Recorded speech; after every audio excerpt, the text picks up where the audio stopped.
Graça e paz, queridos. Sabe, eu preciso contar uma coisa para vocês. Hoje de manhã eu levantei muito cedo, como sempre, e aí eu comecei a fazer uma pregação.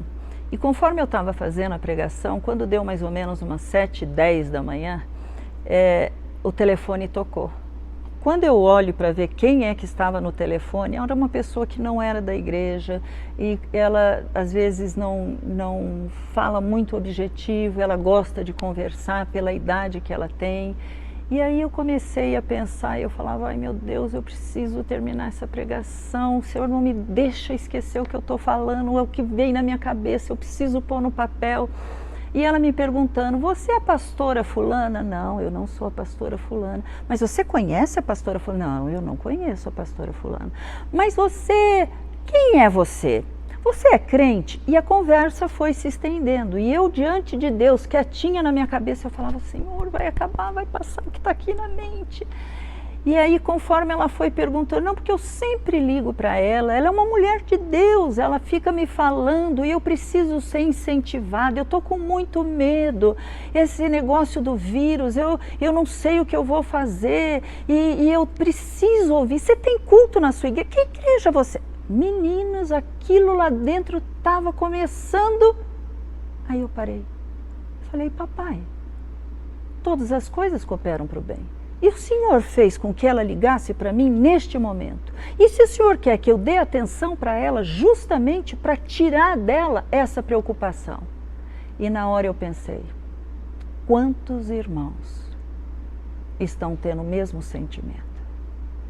E aí eu comecei a falar a palavra da Bíblia no sentido de animar, avivar a fé dela. Eu falei, mas está escrito, Deus amou o mundo de tal maneira para que todo aquele que nele crê não pereça, mas tenha vida eterna. Eu sei, minha filha, mas sabe?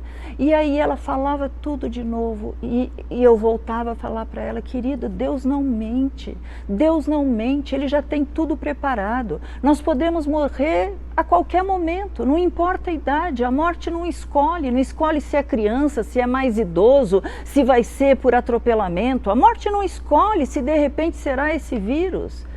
E ela continuava a pôr para fora o medo, a ansiedade dela. E aí eu comecei a dizer para ela, mas Jesus não mente, Ele é fiel, Ele nos ama, Ele está preparando um lugar para onde Ele estiver, nós estejamos também com Ele. Você já pensou e parou um pouco para ver o que está brotando do teu sentimento?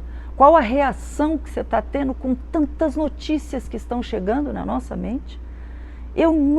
Ontem eu devo ter ficado mais de 8 horas respondendo a pessoas preocupadas porque a notícia, porque isso, porque aquilo. Não é tempo para isso. Não é tempo para você ficar com medo. A Bíblia diz que o amor lança fora o medo. O amor que Deus tem por nós é um amor que nos constrange. Ele nos amou de tal maneira que antes, quando eu e você éramos pecadores, Ele foi criando situações para nos atrair até Ele. Ele foi fazendo com que a gente chegasse e de repente falasse, eu preciso, eu quero conhecer, eu quero experimentar quem é esse Deus. Ele vai usando pessoas, Ele vai usando situações para que eu e você de repente caiamos numa real e falamos, meu Deus, eu posso morrer a qualquer momento. Isso antes até mesmo de nós sermos alcançados e falar, Jesus entra na minha vida e transforma a minha história.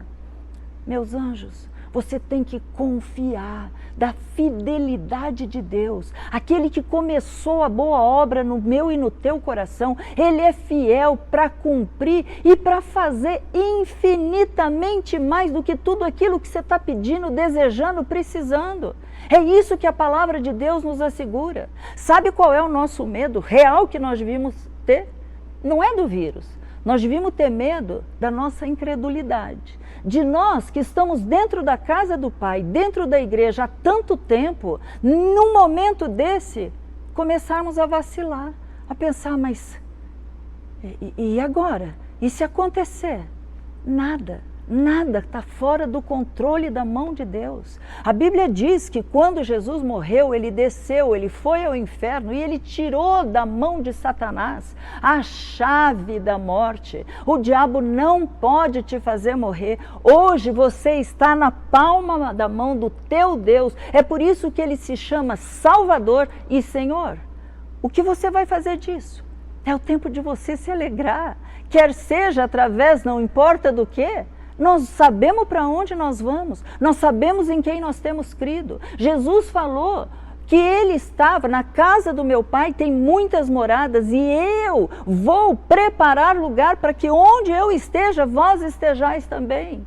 Você foi chamado, você foi escolhido, você foi atraído. E enquanto você não estiver lá com Ele, naquele local onde não tem choro, não tem lágrima, não tem dor, não tem doença, nada, nem olhos viram, nem ouvidos ouviram o que Deus tem preparado. Mas até você chegar lá, você foi chamado para onde Ele te colocar, você produzir vida, você produzir fruto, você fazer com que as pessoas entendam, há um Deus no céu, há um Deus que gerencia todas as coisas. Não foi Ele que trouxe esse vírus, não foi Ele que criou a maldade, não foi Ele que trouxe um câncer, não foi Ele que trouxe um atropelamento, mas as coisas aconteceram. O que Ele pode fazer é pegar toda essa coisa que está como se fosse fora do controle, e pelo menos na tua vida e na minha vida, Ele fazer com que coopere para o nosso bem. É um convite. Como você vai reagir? Depende de você. Você quer ficar lambendo ferida? Mas você pode fazer muito mais que isso. Ele conta com você, Ele espera você, Ele te chama, Ele te convoca para esse final de tempos. Tempos de guerra com o diabo, não com o teu coração, não com as tuas emoções, não com o que você pensa dele, porque ele é bom, a vontade dele é boa, perfeita e agradável, e nem mesmo o que você pensa de você. Mude, transforme. E se você não está conseguindo, peça o que está escrito no livro de Romanos, quando você está lendo, capítulo 12, ele fala assim, olha, mas não vos conformeis com este século, mas transformai-vos pela renovação da vossa mente. Pense o que Deus diz para você pensar, creia no que Ele diz que vai acontecer. E aí você vai olhar para tudo isso que está acontecendo, a mídia, as ideias, todas essas coisas, e vai dizer, mas maior é aquele que está em mim do que esse que está no mundo. Deus seja louvado, que Deus te abençoe, que você lance sobre Ele o teu medo, a tua ansiedade, a tua angústia, que Ele tem cuidado de você. Deus abençoe.